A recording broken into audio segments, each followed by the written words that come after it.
This month, of course, marks 1 year since the pandemic transformed life as we know it. With so many people still at home, it's easy to feel stuck and hard to escape the stress of living in lockdown.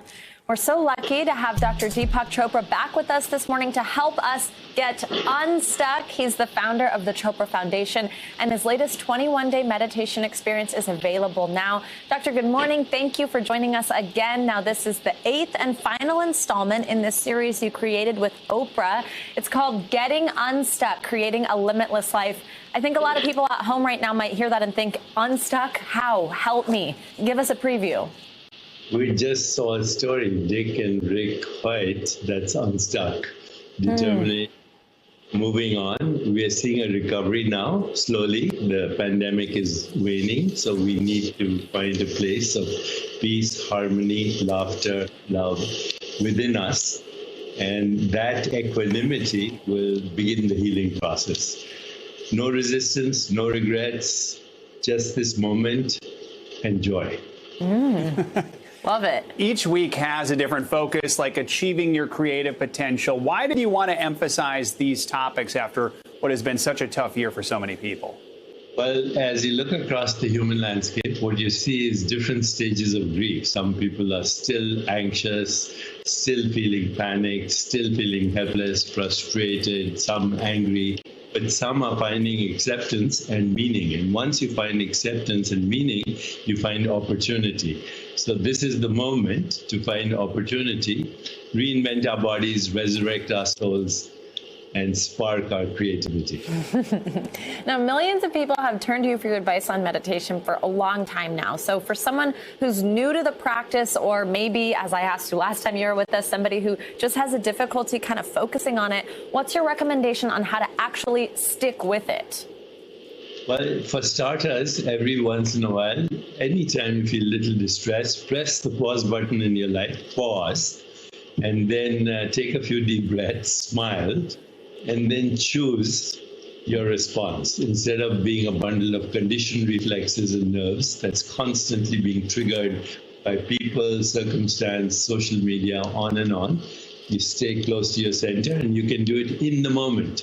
In the moment, pause, take deep breaths, smile, and choose the response.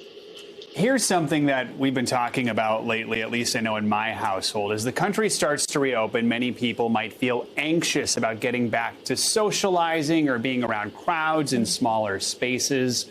What can they do to provide themselves some peace in those situations to try and sort of ease back into the life we knew and kind of took for granted over a year ago? Yeah.